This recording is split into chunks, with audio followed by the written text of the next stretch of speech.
Welcome to partialarc.com. Don't do that. You find yourself in a tavern. Oh, we should have checked for traps. I knew he forgot something. I think I can reason with him. You killed his father. Can I have sex with it? You could certainly try. I'm gonna touch a sword. Don't touch the sword! The child is evil, right? Obviously. I could cast Fireball. Always cast Fireball. All right, roll for it. Welcome to Friday Night Quests. I'm your host and Dungeon Master, Jay Jones, and this is our very first episode. This podcast is all about Dungeons & Dragons, and if you don't know anything about D&D, as the cool kids call it, it's a role-playing game that combines the fun of fantasy landscapes and harrowing monsters with the risky and often hilarious luck of rolling dice. Each adventure will follow along a group of 3 players and 1 celebrity guest. Some of these guests are longtime D&D players, while others are just experiencing it for the first time. So if you're a newcomer or a diehard fan, you are welcome one and all. As for this adventure, our special guest is John Kim, who plays Ezekiel Jones on TNT's The Librarians. John was a ton of fun to record with, and we've got a great series of episodes that we can't wait to share with you. So without further ado, let's get to the game. All right, so let's meet our players. To my right here, I have Jeremy Fox. Jeremy is a writer in film and television. You can follow him on Twitter at JLeeFox. That's Jay Lee Fox. So, Jeremy, tell us about your character. Prince Horace Kemp is a dandy sword fighter and a beautiful, luscious man. Supple-skinned, luxurious in the hair area, and eyes that are piercing. And find him on most magazine covers. Yeah, he's on Cosmo right now. This first man on the cover. And he'll mostly be swinging his sword at bad things. That's good. All right, and to Jeremy's right, we have Kelly Egan. Kelly is a social lead and internet historian. You can follow her on Twitter at GirlMeetsBear. So Kelly, tell us about your character. My character is Ysabel, Izzy Buchanan. I am a druid half-elf. I am kind of young. I'm only 17 years old. Okay. I have green eyes, black skin, and black hair. I grew up in the woods with my parents, and I connect everything on a grand cosmic scale. Very nice. Very, she's down to earth? Or I guess not. That's kind of the opposite of that. She's up to space. She's up to space. On the other side of the table here, we have Mike Christensen. Mike is my partner in crime on the Because Comics podcast. You can follow him on Twitter at SuperGeekMike. Mike, tell us about your character. I'm playing a wizard named Sweeney today. Sweeney is a sarcastic rapscallion, a charlatan, if you will. And he's very pale, and he's got like these ugly red dreadlocks and this really ugly scraggly chin beard. And he's just got tattoos and rings, and his fingers are stained from his spell components, and there's just an odor. And he's just really, really thin and lanky. Okay. And then here as our special guest today, we have from TNT's Librarians, where he plays Ezekiel Jones, world-class thief. John Kim is here with us today. And you can follow John on Twitter at G'day John Kim. That's Gday John Kim. John, tell us about your character. Yeah. First of all, thanks for having me today, guys. I feel very fortunate to be here. My character is Ander Silverfin. He is a barbarian sailor, a descendant of the stout halfling people. Oh. He actually grew up on the Seven Seas as a very skilled pirate. But when it comes to his personality, he seems very simple on the surface, very much a nice guy, very open and approachable, but you can't help but get the feeling there's something under the surface, a little dark and mysterious there. Very nice. Yeah. All right, now that we've met our players, let's begin. We open on a small town called Willow's End, a quiet place known to take kindly to travelers of all sorts. In town, you'll find some shops and some bakeries, but what's really put them on the map is their famed library. This majestic building rests halfway up a mountain, a lush peak overlooking the town and the valley below. This library is well renowned for its eclectic collection and eccentric owner. People come from all around just to explore its vast rows of books and ancient tomes. At the base of the mountain rests the town's only tavern, known as the Wizard's Trove. It's a small pub. Inside crackles a light fire in the corner between thick stones lining the edge of its fireplace. Decorating the walls and ceilings are great weapons of bent steel, shields, and pieces of armor, clearly forged by different races and cultures over time. There are about 10 wooden tables and a worn rug leading from the door to the bar at the opposite end. By now the sun is setting, and a few patrons eat and drink at various tables. Behind the bar, we see the bartender, who's been clinging to his 40s with both hands. Years of drinking with adventurers has served him well in stories, but not his hairline. He cleans a few plates and walks to the end of the bar, where there stands a massive glass case. Inside shimmers an oozing cube that stands almost as high as the ceiling, its surface barely visible in the setting sun. Well-traveled visitors might recognize this as a gelatinous cube. Oh. On the glass wall facing the bartender is a small metal hatch, much like a furnace. He slides it open and scrapes leftover food off the plates onto the cube's surface, treating it much like a trash can. This cubic curiosity is what has made the Wizard's Trove a must-see for all travelers and anyone in need of a good drink. Sitting alone at the end of the bar is a peculiar guest, a halfling who looks like he's been enjoying a few drinks. John, can you describe what Ander is wearing and what he looks like? Very dark, raggedy clothes. Okay. He's very disheveled currently. I don't look like I've had much sleep in the past week or two, I would say. So you've got some darkness around your eyes? Some crow's feet that weren't there before, absolutely. Yeah. Very nice. Okay, so the barkeep kind of walks up to your character and says, you've had enough? You looking for any more? We're kind of running low for the evening. Just one more, mate. Just one more. All right, that's going to be another silver piece. Toss on the counter. I'll get you another. The usual? The usual. All right. Kind of pulls open this kind of red, oozy, inky liquid and just pours it into your glass. That's some strong stuff. You've had that a lot? I've had stronger. Actually. All right, yeah. I see what you're trying to say. That's fine. Just kind of corks it and he walks away. Thanks, mate. He cleans off some of the rest of the tables. You hear outside some loud voices a little bit. You see the front door swing open to the tavern. There's only a few people still in here, and these three interesting characters walk in. We see right at the front, it looks like a man with very fine, beautiful locks of hair, just kind of cascading out down from his hat. The light in this tavern is dancing off of it beautifully, followed by a very chipper, kind of bouncing what looks like to be a 17-year-old following right behind, and then coming in last looks to be a man with many tattoos and kind of orange, raggedy, dirty hair that seems to be looking around quite suspiciously as he enters in the tavern. So what do you guys do? I hope they're not running out of anything. Barkeep, rosés for the entire league. We've just had a wonderful adventure. You've succeeded? If by success you mean everything went well and perfect. I'm gonna say that we've had a lot of reports that it hasn't been much of a success around the town, but if you'll hand it over, we'll be happy to repay you for your quest. Oh. What? Right, the item. I don't think we have that. You were coming here for... Yeah, we got what we were sent for, and I pull out the tiara, and I say, you can tell the Harkinsons that we found what they were looking for, and this is pretty dirty. You guys didn't... I mean, you guys gonna clean this before I bring this back to them? I mean, they're a very nice family. You have a rag. Yeah. Do I look like that's what I'm here for? All right, hand it over. I take it and you cast prestidigitation and I clean it beautifully and it's He doesn't lustrous. see this at all. I'm just there you go, honey. This is amazing. You know, if you're ever looking for some side work, yeah, I have some in the back. It's terrible back there. So if you could just work some whatever you did. Terrible. Drinks. All right, so we've got our house special, which this kind man here has drained me most of, but we have some standard ale for you if you like.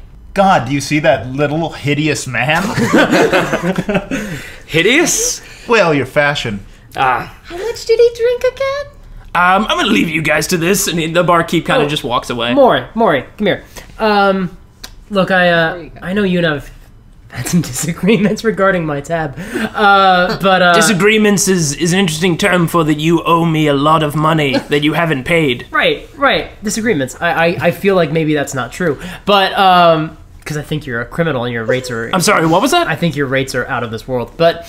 I put it right on the front up there. You can choose to eat my food or not. I mean, for the food you give, it's just a little outlandish. I'm going to tell Martha about this. You know how she gets. Fair enough. Sweeney fears her much more than he fears Maury. But I think that's all settled now, and I pull out of my cloak an emerald the size of an apple. I just toss it on the desk or on the counter and say, "Yeah, it should cover it." Where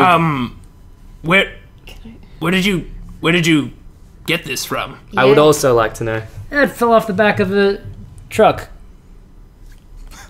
I'm gonna roll a bluff check. Yeah. That's about right. So, that's a...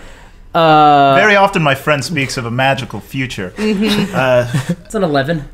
The barkeep does not believe you at all. Is it because trucks aren't a thing? Because trucks aren't a thing? Probably.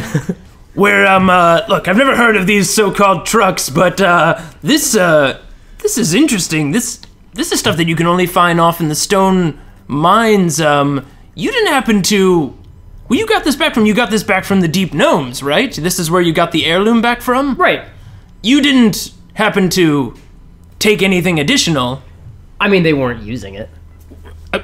Listen, they're my best Tuesday guests, okay? I don't want anybody getting upset about... Just as you hear the barkeep saying this, the front door is kicked open, and you see strolling into the bar are two kind of short, they're about 3 feet tall each, two short, very dark gray skin gnomes. These are known typically as deep gnomes in the village. They're walking in, they've got pickaxes, each kind of swinging behind them. One has put a pickaxe up on his shoulder and kind of stands up in front. He's got a big white mustache, kind of curling it as he walks in and stares right at Sweeney. This can't be related. This bar doesn't serve minors. Those are hideous children. God damn it. With the pick. Oh, I get it! Oh my god. I get So it. you guys haven't noticed, I guess you guys haven't noticed this at all. Sweeney! You! The one with the dirty orange hair! I think he's talking to you. I'm gonna grab the gem and say, Horace, how could you?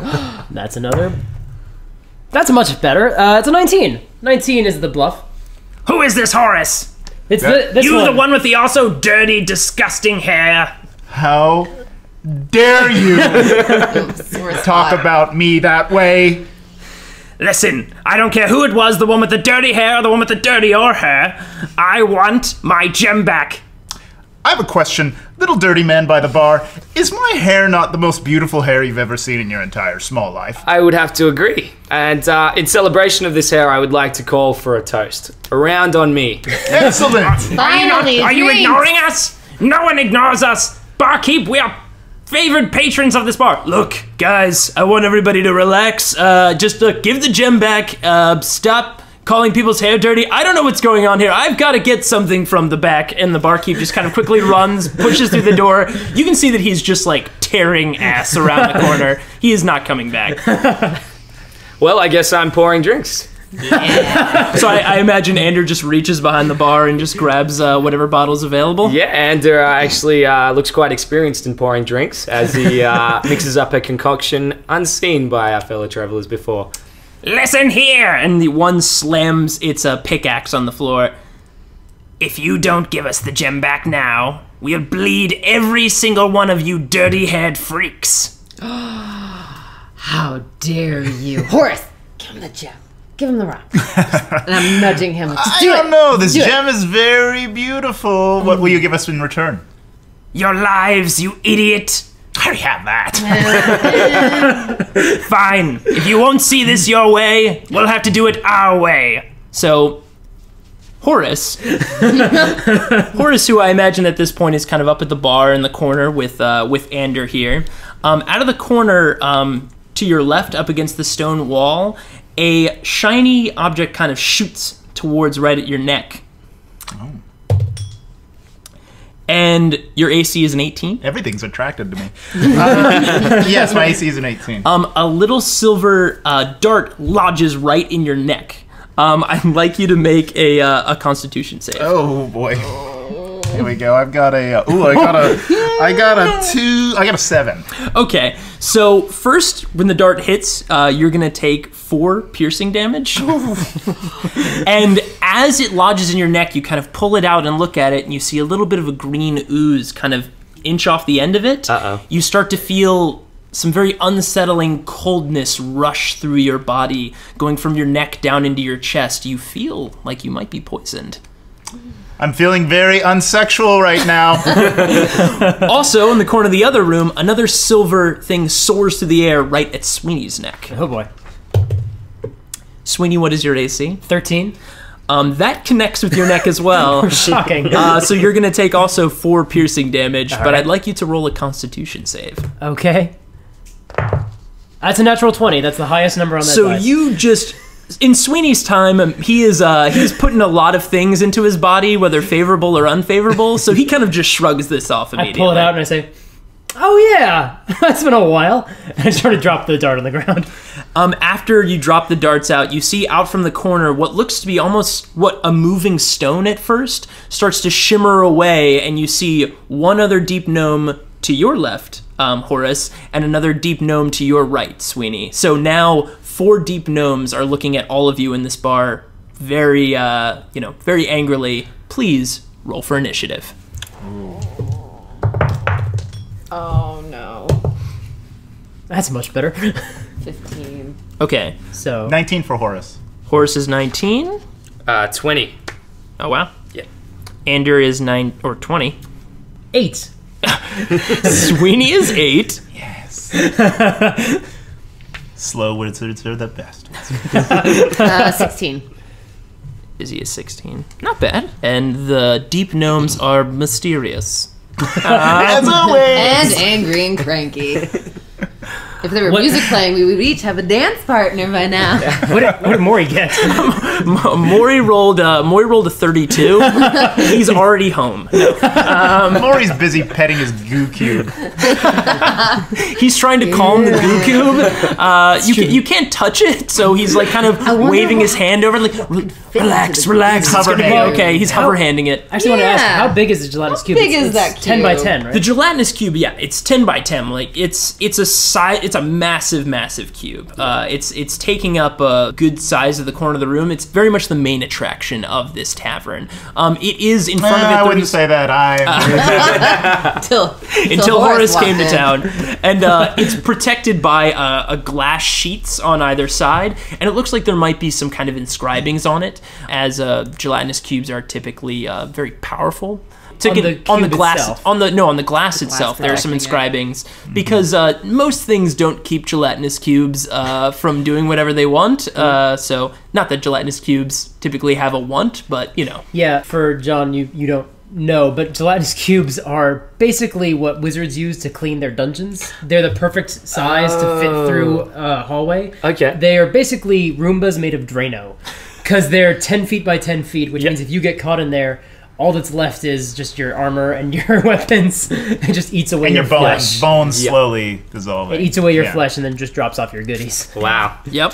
All right, so the deep gnomes are staring at you intensely. The 2 at the front of the door are kind of pulling their pickaxes up, ready to strike. The other 2 from the sides have kind of put down their blow darts and are starting to pull out 2 big pickaxes as well. Ander, it's your turn.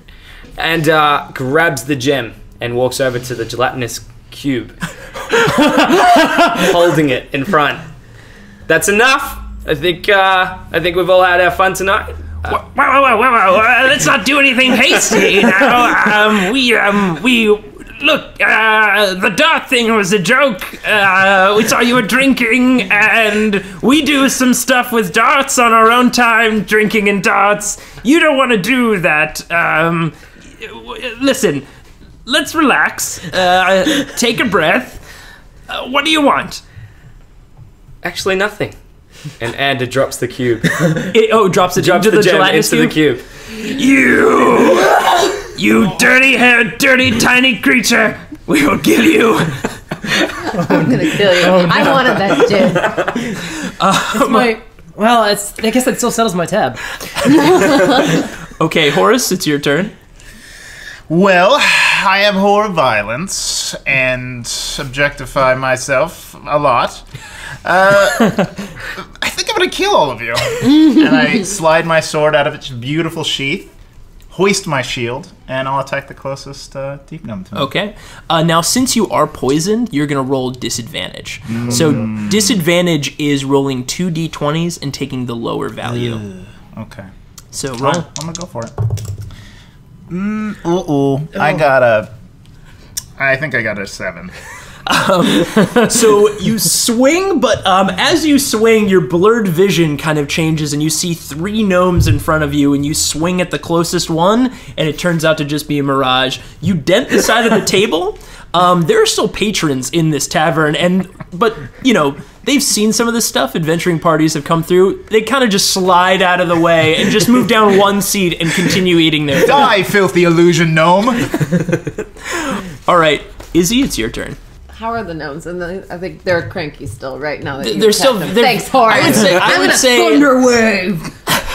So you're gonna what? I'm gonna do thunder wave, which Awesome. is one of my actions. What does Thunderwave look like? Yeah, what- Thunder wave is I summon all electrical force within my vicinity into a 15 square foot range around me. Whoa! If successful, Is it hitting other patrons? 2d8 damage, and then it propels whatever is hit 10 feet away from where it was Okay. standing. Wow. So you're aiming like a. Essentially, they'd hit the walls of the tavern and then hopefully collapse. So you aiming at, unconscious. That would be Are you great. aiming at the 2 deep gnomes at the front of the bar, or the one next to Horace, or the one I'm on the gonna- right side of the bar? I'm gonna have to go with the ones that are within 15 square feet of me. Now, am I close to Horace? The bar, the tavern itself is fairly small, so Okay. I'd say, you know, you're within a decent amount of feet to any of them if you move. Okay.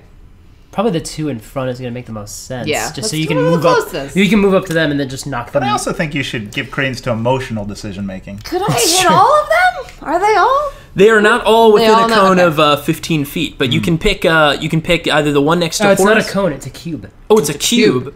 Well, if they're in a cube. There's corner. So yeah, you can pick 3 different targets essentially: the 2 at the front, one next to Horace, and one on the other side of the room that shot at Sweeney. Can I get the ones that hit my friends? Oh no, he's all the way across the room. I'll go with the 2 that are grouped together. Okay.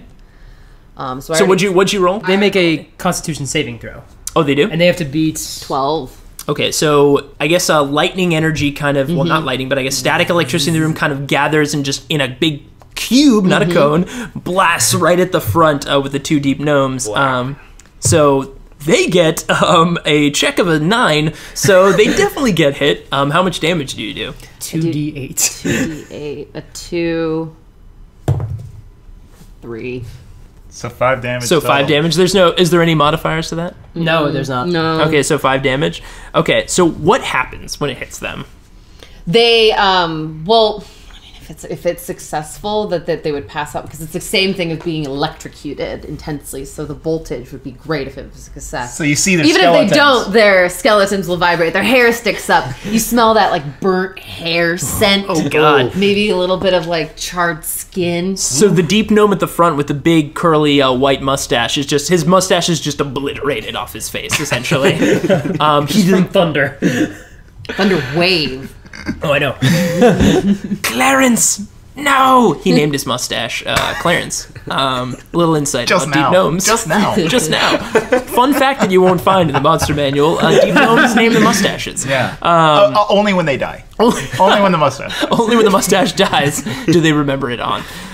Okay, so I failed that Constitution save. Is there anything that happens to him in addition to just taking damage with They that? just take damage. No, Okay. they also get pushed 10 feet. Yeah, Remember well, you said they'd that? hit. Yeah. Now, since this is a cube effect, you knock them back. They slammed against the wall, and one of them hit the door behind them. But you also hit a server kind of walking by, and his whole like plate of water just like it gets electrified, and you see like water and ale just kind of floating above in the air for a moment. And he's just like staring at it, and then he's immediately propelled against the wall as well. So poor Jimmy serves him right. Poor Jimmy the poor Jimmy the server is unconscious in the corner. All right, so now it's the gnome's turn. So the 2 that you just hit with Thunderwave kind of pick themselves up and they charge at Izzy. One is still a little bit incapacitated, so can't quite make it all the way there, but the first one lunges and swings at you with its pickaxe, and that's going to be a 16. What's your AC? 14. So that's a hit, so you're going to take 6 piercing damage. Ouch. So now the one across the way that fired a dart at Sweeney, still a little kind of frustrated. He looks at his darts and kind of like looks them over and shakes them to see if there's any poison in there. You're gonna need stronger stuff, buddy. Runs right at Sweeney. Die, stupid, dirty human! And swings his pickaxe down at you. Uh-oh. But apparently in his frustration, he trips over another knocked out patron from that thunder wave and completely whiffs and kind of dings the floor with his pickaxe. The one that's kind of trading blows with Horace picks up its pickaxe and swings at Horace as well. It critically fails. It swings, its pickaxe leaves its hand and flies and hits the patron that you almost hit moments ago, and it kind of knocks that patron out unconscious. That patron's guests kind of calmly get up and just go to leave the tavern. Okay, so now it's Sweeney's turn. Okay, I'm gonna. You have to take a step back from him, and would that be disengaging from him? That would be a disengage if you were gonna step away from him. But yes. I have to get away from him to get ranged. But I have to attack him. So I can't disengage. I'm just going to have to take a step back and hope that he doesn't hit me. Okay, so the deep gnome is going to pick up its pickaxe and try to take an attack of opportunity against you. Okay. And it just whiffs. Sweeney kind of maddens to jump back in time. That was lucky. That was a bad idea. All right, I'm going to just do a fire bolt. So I'm just going to create a mote of fire at the creature. A mote of fire? That's the term. It is a mote of fire. It's like a castle. He's a castle. 19 to hit him. That hits? Yep. So what happens?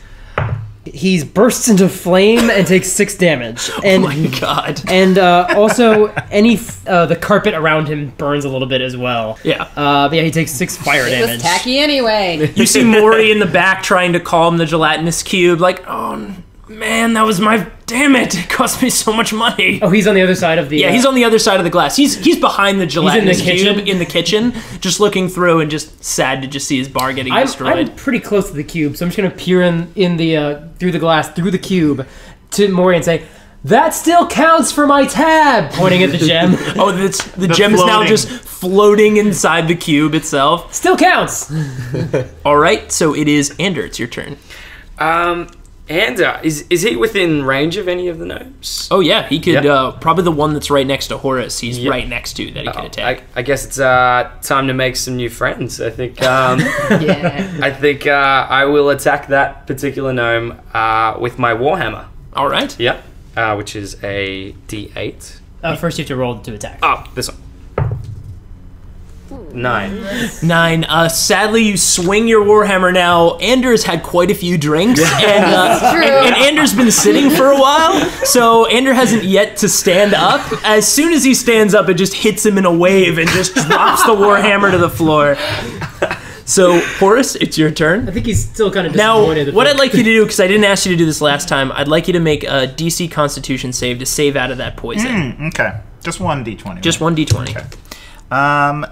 My Constitution save is 14. You save out of it, so the poison kind of moves out of it. I don't know if it's through your previous life. I'm feeling sexy again. You get invigorated with sexiness, and it just overcomes the poison in your body. I suppose the 3 gnomes become 1 gnome in front of me. Yes. And I say, Horace says, I hope deep gnomes have a hell. Ooh. That deep gnome has a quick flashback to when it was a child, and just the parents standing over it. There is absolutely a deep gnome hell. And it's just like, That's all I'm gonna say. That's all you need to say. I just roll just a crippling flashback. I rolled a 1. So you critical fail. So when you critical fail on Friday Night Quest, I'm going to give you guys the opportunity to tell me what terrible thing happened. So what does Horace do? I bump my shoulder. Okay. I'm going to say I swing and cut into my own boot and toe. Okay. Ooh. So we'll do a quick we'll do a D4 damage for that. So you take 3 damage. Gosh. And your precious boot is now sliced and so much less valuable. Those are your favorite. It was in this season. These are my favorite shoes. All right, Izzy, it's your turn. I don't like things that hurt my friends. Including their friends and their actual own weapons. Yeah, that too. So I've had it. No, it's time to go. So I'm going to use my bonus action, and I start to get a little bit cranky. I grow hair everywhere. My back raises up into a fluffy hump. My ears come back down from their pointy realms and come to the top of my head into fluffy little teddy bear looking ears. I turn into... Everything else is terrifying except for the ears. My fingers cast themselves into claws, and I arch and grow into a large beast, and I am my brown bear form now. All right. I roar. Excellent. Good. Wow. Jimmy, the server, comes to in just a moment and just like sees the bear and then immediately closes his eyes and pretends to be asleep. That's what you're supposed to do. He's smart. Good for Jimmy. Yeah, so I am me right now. Wee, so brown bear. That is the bear. That's the bear sound, The right? bear just have an existential moment of... No, it goes like... So I'm going to do my attack now as my melee weapon attack of... Now I have a question. Multi-attack. Bear makes 2 attacks with one action. Yep. If you multi-attack, that means you can make 2 attacks. Which foe is closest to me? I would say are they now? one of them, remember, one Right. ran straight up at you to swing at you and did hit. Okay. So there's one directly in front of you. Do I have any other ones that are kind of close? There's one off just a little bit to your left that Horace and Ander have both been trying to swing at. And then to your right is where Sweeney is kind of exchanging some fighting and burning a deep gnome right now.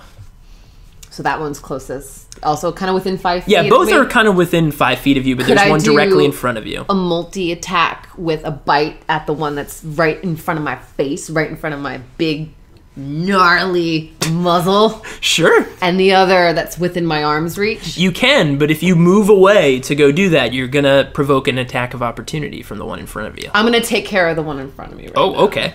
Oh, wow. Because he's right in front of me, and he's literally right in front of my beautiful mouth. So it's 16 to hit. That does hit. So what happens? Yeah, and I rolled a 6. Okay, so I rolled a 2 plus 4. Oh, okay. Whopping 6. Whopping 6 damage? Okay, so what happens? I sink my teeth into his stupid little face, and my claws dig deep into its temples. You can start to see blood pool out of its ears and from its other orifices. Ooh. And then I shake my head for dramatic effect. Okay, so... That's the first attack. Horrifying. So it's still alive. And I say it because its face doesn't resemble much of anything anymore. Pretty terrible. It's bleeding profusely, as you just described, but still alive. I'm not done. Because it was a multi-attack, and now I have, my mouth on its head, I'm going to use my favorite hand, my right hand, my right bear claw, and do a final swipe at its abdomen. So that's a 11 again. That's a hit with a 9 slashing damage. So definitely finish him. What happens? My 9-inch bear claws slash through his abdomen, causing his gut sac to burst, and it dropping out from his little ragged clothing to the floor as quickly as they entered the tavern. Oh, God. Wow. The stench is surprisingly okay. It's the stench is pleasant. They smell bad on the outside. And they do. On the inside, they're great. On the inside, yeah. All right, so now it's the gnome's turn. The one that was at the door that kind of tripped on the way kind of has gotten his bearings and looks up and just sees his friend just get eviscerated. His eyes go red with rage. You stupid bear! And just, because he didn't see this happen, you change, but gathers himself and charges in anyway and swings at you. Brave gnome. I know. So the pickaxe comes down and hits you kind of right on the shoulder, I guess the bear's shoulder, and kind of slices through. You take 6 piercing. Okay. You bumped your shoulder. Oops. So the one gnome on the other side, kind of in the corner of the room that's kind of exchanging blows and fights with Horace and Ander, quickly grabs his pickaxe back because this is the pickaxe that he accidentally threw and it hit a fellow patron who's now unconscious. He grabs his pickaxe and swings it at Ander now, who he sees that big warhammer and doesn't like that at all. And that's going to be 12. What's Ander's AC? 14. So that's a miss. So swings and is kind of looking at the warhammer and gets a little afraid, remembering once when it was young, it was hit by a few warhammers. And Flashback. so another flashback. This one's getting a lot of flashbacks. It's thinking about hell and warhammers. This is a very special episode for that deep gnome. Yeah, this deep gnome's having some real growth here. Really making developments. Swings and clangs against the stone ground. So now the last deep gnome that's kind of on fire, kind of pats himself out, puts the fire out. Nobody lights me on fire, you stupid mage. So again, pulls out its dart, loads another dart in there, and fires at you. This, though, as he goes to fire, he still sees he has a bit of fire on the end of his fingers, and it kind of lights his eyebrows on fire, and he fires the dart, and it goes wild, and then as, like, Jimmy, the servant, the services guy is just getting back up now to sleek away, a dart hits him in the side of the neck, and he collapses to the ground. Oh, man. So it's Sweeney's turn. So Sweeney looks at the gnome and raises his hand and says, Izzy's not the only one who can make a gut burst. And he waves his arms and casts Ray of Sickness and rolls pretty well. 22.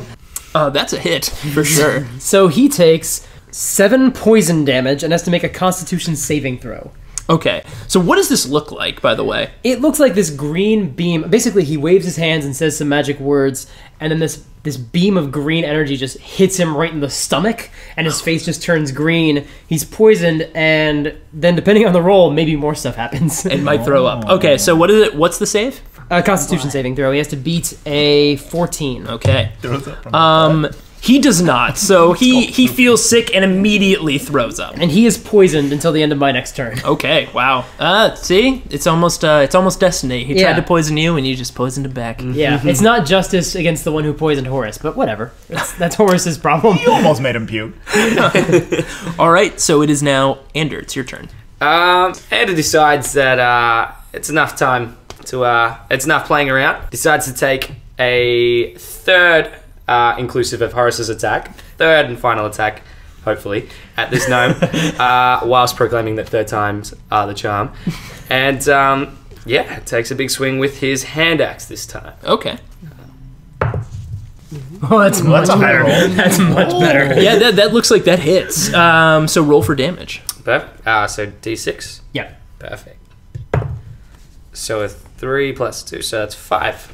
Okay, so what happens? So he goes to take one big swing with this hand axe, but unfortunately the handle is extremely slippery due to the very alcoholic drink that is still pouring from his palms. And he goes to swing, slips out of his hands, but somehow, some way, with the help of gravity, it still lands on the neck of the gnome on its way down. And the gnome yells out with a very, very high-pitched shriek. How did that happen?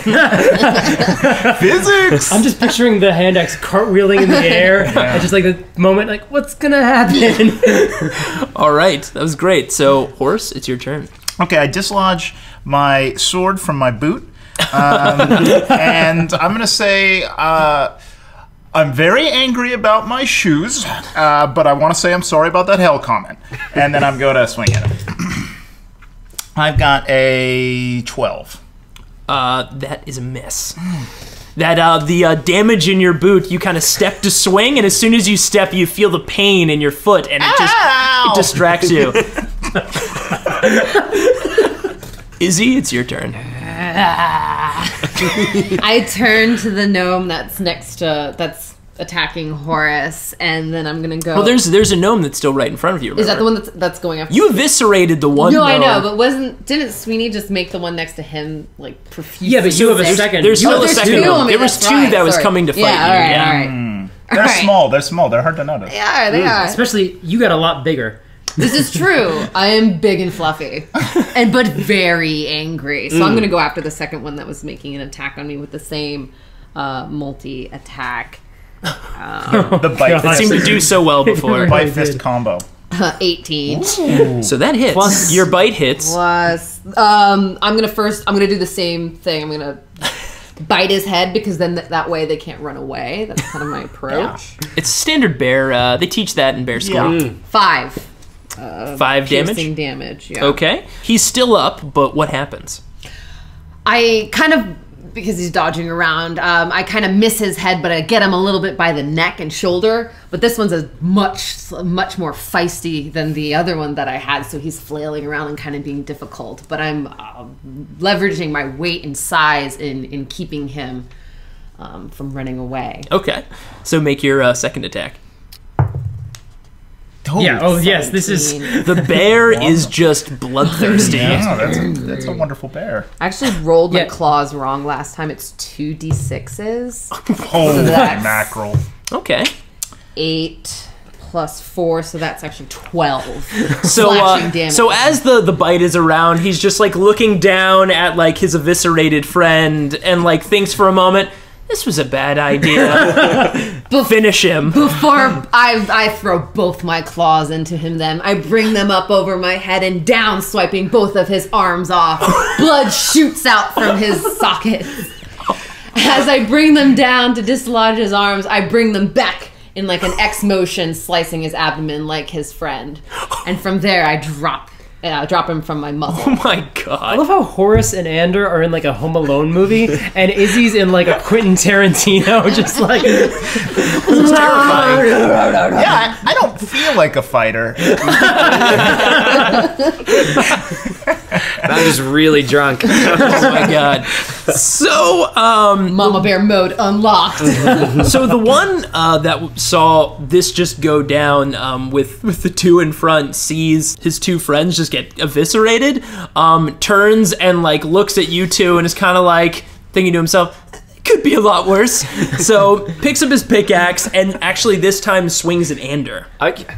So swings down with a pickaxe and gets a 18 against AC. So I think that's a hit. That is a hit. So the pickaxe kind of swings down and catches you at the front, like kind of those, whenever heroes in movies get cut, it's never deep, it's always just like a graze. it's the slice across the chest. Yeah, it's always like just a light slice, but it like makes you look more sexier. awesome, just a sexier pirate. It's the Doc Samson scratch. Exactly. So take 6 piercing damage. Perfect. That is not a shallow cut. Yeah, I'm jealous of that wound. it sir. pierces like. All right. Now the other gnome that is kind of patting himself off of like not only the rest of the fire but also the vomit that he's vomited The upon vomit himself. put out the fire, I think. Yeah, probably. That's a good point. So he's now kind of slipping a little bit because he has disadvantage on his own stuff beneath him. He's So- poisoned, yeah. Yeah, so he goes and kind of picks up his pickaxe drunkenly and goes to move up and swing at Sweeney. So he goes to pick up and swing at Sweeney, immediately vomits again on himself, and slips and smacks his head against the ground, and he dies. So Great. So he slips, his head connects with the stone floor, and he's just out cold. Great. Problem solved. Okay, so Sweeney, it's your turn. Great right. job, by the way. Yeah, well, easily handled. Sweeney's gonna turn and look at the one dealing with Ander and Horace. Oh, please help. And Sweeney's going to cast Magic Missile. So he waves his arms, and 3 glowing darts of magical force are conjured. And I don't have to roll the hit. They just hit. So it is 3 darts. So 4 damage, 5 damage, and off the table 3 damage. So what was that? 8 plus 64 5. damage. How much damage? It was 8 plus 5. So Plus 3. Right? No? No, Oh, I'm wrong. I was counting the 16. 5 and the 3. No, I'm sorry. This makes for It was 4, 5. fascinating podcast. It was 3, 4, and 5. Friday Night Quest, secretly a mathematics podcast. It's 3, 4, and 5, which is basically it's 12. 12? Okay. So So The you're biggest question is what's 15 plus 7? no one knows, and that's why we're here today. This is always the hardest part of D&D. This is hard. Basic math. Basic math, guys. All right, so 12 damage to that deep gnome. Finish him.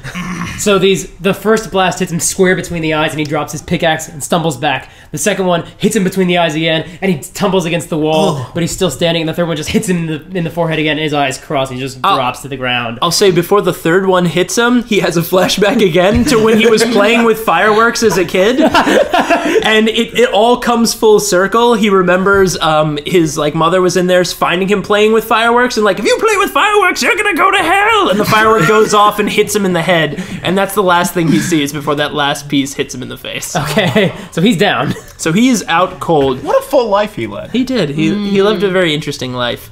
So yeah, guys, you won the encounter. So you have 2 unconscious gnomes, as well as 2 eviscerated, horribly destroyed gnomes in the center of the bar. Izzy, do you turn back into a person? Yes, I do. I use a bonus action, and I shed my fluff and come back into my adorable 17-year-old form and quickly apologize. I'm so sorry about the blood. I have 2 questions when you transform. One, does all the hair just disappear, or does it fall off of retracts you? back into me. So in the way that I grew and everything kind of protruded, almost like magic. Yeah, like magic. Kind of like magic. The magic. When you see magic in the real world. Yeah, retracts back into me. Follow-up question, does the blood stay? On me? Yeah. No. Okay. It comes back and I absorb it. I don't because your get clothes any. go away. Yeah, my clothes. That's true. Yeah, It's exactly. okay. Yeah. Fair enough. Unlike werewolves, where they're naked. Yeah. and when Yeah. you turn back, they're naked again. No. Okay. I keep that form. It's kind of attached to Right. me. Cool. So you are not soaked in blood, is my point. No, I absorb that. Okay. But unfortunately, I don't get to absorb that power. Maybe when I get older, whatever You blood can gets always stuck on roll me. around in it. You know, right now, that's if you really like what druids shoot for, is how Yeah. they can absorb their enemy's blood. Yeah. Could be a perk maybe later down the road. I'd like to stand up on a table and announce that the fight is finished. Did everybody see what I did? First of all. And also, Ysabel, are you going to have nightmares about what you just did? No, of course not. They were hurting my friends, and my father always taught me if they attack first, you have all the right reasons to just destroy your enemies. Oh, excellent. That's condoned where I come from. Are you gonna have nightmares about what she did? I'm definitely going to have nightmares tonight about what she just did. Okay, so the barkeep, Maury, comes out from the back. All right, all of you, you've got to get out of here. You know what? I don't care about the quests. I don't care about that heirloom. These are my favorite patrons on Tuesdays. You just eviscerated them in my bar. 2 of them will probably still be here when Tuesday rolls around, so, My Yelpith rating is going to go down out in the town. Sweeney, can you do me a big favor and check those bodies? Oh, sure. I grab the one next to me. I just sort of start rooting through his pockets. Do I need to make a search? There's no time constraint. He's not moving, so you can totally sift through his pockets. Okay. Root through his guts. I see what he's got on him. He doesn't have much. Some pebbles that seem to be really nicely polished. Has those. a couple pieces of silver on him, but not very much. He does have what looks to be an expended firework. Maybe he's had it for years, almost like a reminder or something like that. You don't know. You can't be sure. Do his clothes have any buttons on them? Buttons? Like anything any fasteners or clips? Yeah, I'd say on his pants, Yeah. he has a big button in the back where his flap would be, where he's doing gnome business. I'd like to take that button. Okay. I just take that button. I put it away in my pocket. Okay. I have a thing for buttons. I'd like to sheath my sword and address Ander. What's your name, young man? My name is Ander, and yours, fellow travelers? Prince Horace Kemp. This is my servant, Ysabel. My other servant, Sweeney. That's not really quite how we at it. identify. Quiet now, at you all. two. We're a group. We call ourselves the Velvet League. Sometimes. We call ourselves the Velvet League. He calls us servants, and it's always annoying. Ander, would you like to maybe join us? Oh, that would be a pleasure. However, I would first like to know where you travelers are heading. Who cares? Yeah. Just join us. Yeah, this bar. You're right. Irrelevant. I'm drunk enough for anything. Let's do it. You wield a mean axe even when you're 6 deep. I admire that. I enjoy the finer things in life a little bit too much, if you know what I mean. Like eviscerating deep gnomes in a bar. I just thought you handled yourself well in here. I appreciate that. And I feel as though I have more to show. So I respectfully will join you. Oh, wonderful. Yeah, that's all well and good, but look what you did to Jimmy, and he kind of pulls up his his help, his servant, and kind of tries to lumbering back. Look, I've got no more quests for you guys. You've made too much of a ruckus here. There's got to be no more quests. I've got to clean this place up. I've got to get these people out of here. That man's unconscious. I'm gonna lean down to Jimmy, it's prone form, and I'm gonna say, son, would you like to join us as well? Jimmy just kind of opens his eyes a little bit. He still has the dart in his neck, and he just kind of vomits on himself and then passes back out. I'd say that was a yes. I'm starting to feel more insulted that you asked me to join now that I realize you have no screening process. Yeah, I really don't, Horace. It's kind of embarrassing. Wait, I'm in this group. I accept all comers. Apparently, even if they don't come to you. So as you guys are kind of debating on why you're in the group or why not, the front door again swings open dramatically. I didn't do it. In the background you see it's now kind of raining, lightning flashes. It's very dramatic. Through the door walks a very elderly man. He has a thick white beard and wears a long dark cloak with the hood hanging just above his eyes. He looks frail, like a stiff breeze could probably knock him over. He drags his gnarled wooden cane at his side as he hobbles into the bar, and you're all suddenly hit with a strong scent of boiled eggs and mint. He looks around and says, "Is this the Wizard's Trove?" League, another teammate. Horace! Yes, it is, the barkeep says as he's picking up chunks of dead deep gnome. Then I am in need of your finest adventurers. There is a great quest that needs doing. There's no adventurers here. We're come back tomorrow and right here. We raise our Hey, hands. what up? Maury, shut up with your stuff and your goo cubes and all of your things. Yeah. We've got a quest to go on. Maury, don't pretend it's not going to be the easiest thing in the world to dispose of these bodies. You have a gelatinous cube in the corner. As you say that, you look back and Morty is definitely awkwardly shoving the body into the shelf, into the Into cube. the slot. What? Oh, look, okay. I'll let this go if you guys agree not to talk about, what's happening here. And he just kind of shoves the deep gnome into the gelatinous cube. Sold. So- And our tab is closed. That's Yeah. debatable. We'll talk about that. Can I dip my hands in the blood of the enemy that I just destroyed and start finger painting and staring at Maury oh really? It's not close? 'Cause I can do this all night, Maury. I'm gonna say that's an gonna do- intimidation check. 15. I'd say that's enough that, also he saw you as a bear eviscerate 2 people, so, yeah. All right, okay. We'll consider the tab cleared, but, I don't want to see you guys making crazy shenanigans around my bar anymore, okay? I go up to the bloody handprints of Izzy's and I prestidigitation them away. I say, "It's like it never happened." And I just step over a dead gnome and walk up to the old man. But it did happen, right? It did. 100% it was happened. awesome. You all seem like very capable adventurers. I've seen many adventurers in my time, and, well, that's why I'm here. I hear the best are in this town, or at least come through it. Tell me, are you guys ready for an adventure of a lifetime? My God, yes. All right. Well, you see, I don't know if you know me. I'm pretty famous, but my name is Cletus Worryweather. Oh, I've heard of you. Please. Well, Worry weather? yes, Cletus Worryweather. You see, I have been traveling the world much like this great man here. I was a pirate king for a time, and you see, it's a reason why I've come to you today. You see, on one of my last travels, I was searching for the great Goblin King's mighty mace, a mace that could grant invincibility and kill gods, they say. Well, you see, while searching for this great mace, I had thrown out my back, and because of it, it makes it very difficult for me to climb up hills, especially when it's raining at night. So I've come here to ask if you fine young people could return these books for me. Well, Wait, old one, I'm only level 2. what?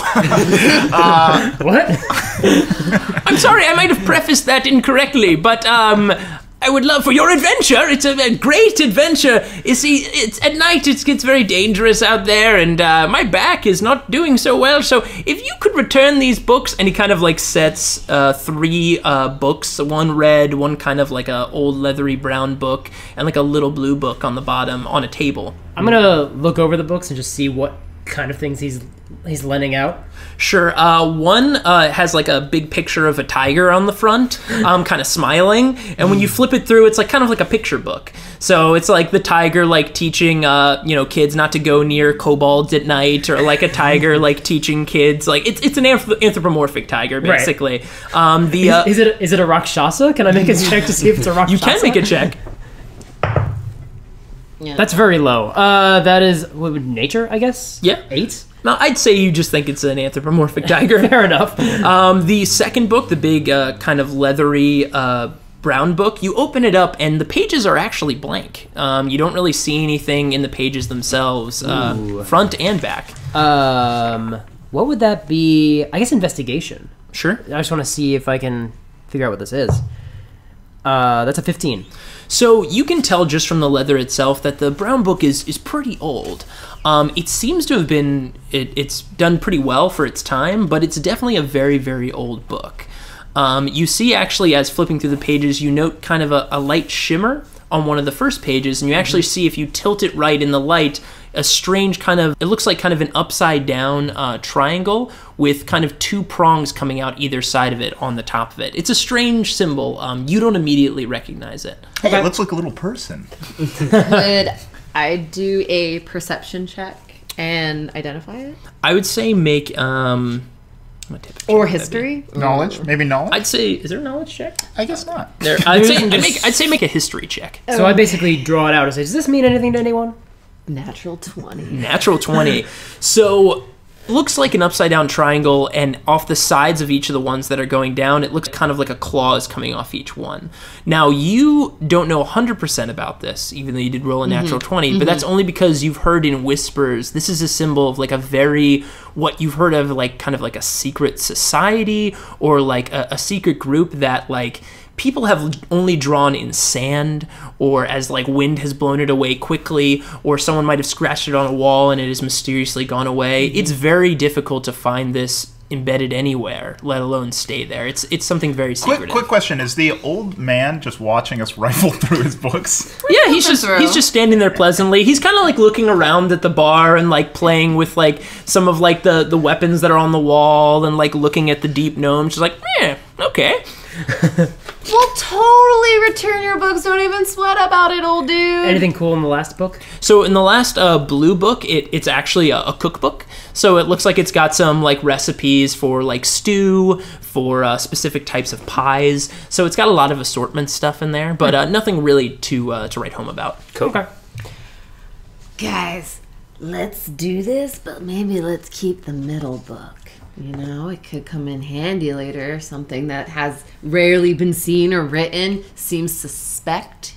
I say we quickly do the errand, come back, and continue drinking with our new member. I am with Crazy Bear Chick. I agree. Izzy, Let's go. You're a genius. Yeah. As always, Ander is intelligent and well-spoken.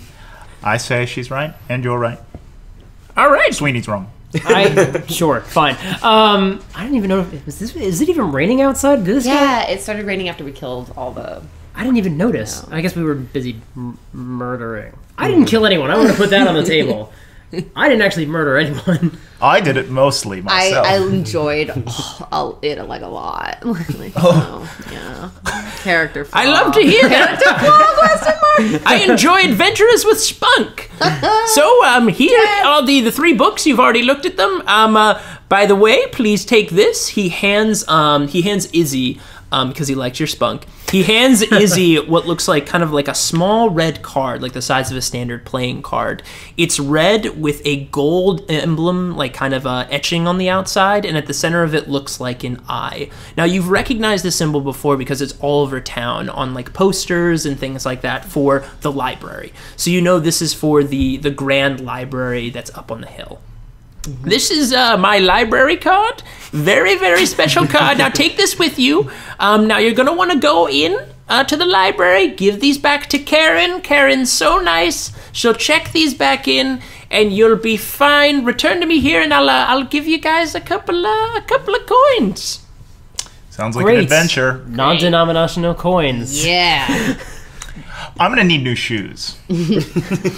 So can we all leave? You guys can leave the tavern if you'd like. Team lag. I'm looking at the looking at the deep gnome's feet.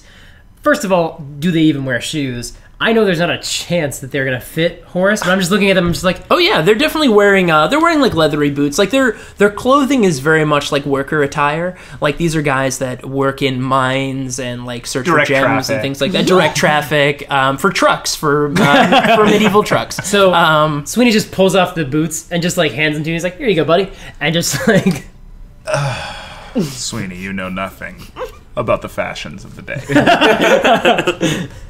All right, guys. So what do you do? Gonna head out up the. There's stairs leading up to the library, right? I'm gonna need to. There's a dirt path that leads up to the library, kind of like a long trail along. There's like trees and like nice foliage as you go up, kind of up the mountain to where kind of at like a nice middle point of the mountain is where the library sits, actually in the stone itself. I'm gonna need to wrap a cloak around my head to protect my curls. Should we actually take the night and just recover? We do 1 hour rest. I would love to sleep because I spent 2 spell slots. Oh, okay. All right, so you guys want to kind of take a rest? Is there any sort of a deadline to our adventure? He didn't say. Well, look, the late fees are going to start hitting me about tomorrow, and look, it's going to be 1 silver piece for each day, and they're rough. So if you could get those at least by tomorrow afternoon, Karen would understand if you guys are a little late, but in the afternoon should be good. Oh, excellent. Fair. Okay. All right, let's. I guess we. Okay, I'm gonna get shoes. How much do you think fashionable boots would cost? I would say fashionable boots, so probably Horace's type of boots is going to be 5 gold pieces. Okay, I'll take it. So I guess we go to the inn tonight. Yeah. So after I got my shoes. Go to the inn. You guys check in. No problem. You guys, I guess, take a nice long sleep. Nothing happens of note in the evening. Now, do you guys all bunk together in one room? Like, is it comically like bunk beds, or do you guys each get your own room? I think I'm going to... Ander will intentionally keep his distance from Horace because he's very emasculated and threatened by his good looks. So I purposely booked the room on the opposite side of the inn. He books the corner room Yep. to feel even a little bit more awesome. Yeah. Yeah, okay. Sweeney just takes the tub of someone else's room. He doesn't want to pay for his own. So he sneaks into someone else's room and sleeps in their tub. I think Horace knows at this point. I always make sure to get a very large king-size bed because I like to spread out. And your locks take up like quite a bit of width. Beautifully. Yes. You lay each of them out. I lay nicely each lock out, and I sleep like a star shape. I sleep in a star shape to keep my skin supple. Very nice. I like to kind of leverage the sheets and blankets together to build some sort of like hammock situation. Excellent. And then curl up in a little ball in my hammock suspended. Okay, great. Is this an expensive inn? This is a pretty reasonable inn. The town is very big on tourism, so they're not super high prices, and this is kind of the standard inn that people would stay in. Let's steal the shampoos. Yeah. The shampoos are soapy magical. shampoo. They keep hair quite coiffed. They borrowed the recipe from a book they got at the library. That's why we go to this. The library. Yeah. All right, guys. So I'd say you all have a pretty decent rest. The morning comes. The inn offers some nice in-house breakfast. Excellent. So you guys sit down and have your meal. Cheerios. And you guys are, I guess, in position to go. Thanks for joining us for this week's episode. We'll be back next week with part 2 of our adventure with John Kim. Once again, you can follow him on Twitter at G'dayJohnKim and look for him in the Librarians on TNT. Now, if you're still looking to brush up on some D&D, you can head to the Wizards of the Coast website and check out their amazing material there, or watch our how-to video on YouTube. We'll be sure to include the link in the show notes, along with photos and plenty of character art on partialarc.com, that's arc with a C, where you can listen to or download full episodes. And if you like the show, please consider leaving us a rating and review on iTunes. Any 5-star ratings really help people find the show, which is always a good thing. And we'd love to hear from you, so if you'd like to send us an email, you can do that at fridaynightquests@gmail.com. You can also find us on Twitter, Instagram, and Facebook, all at Partial Arc. Thanks for listening, and we'll see you on the battlefield. Yeah, I'm gonna loot the body. So, how much experience do we get? Well, now we have a skeleton army, so that's pretty neat.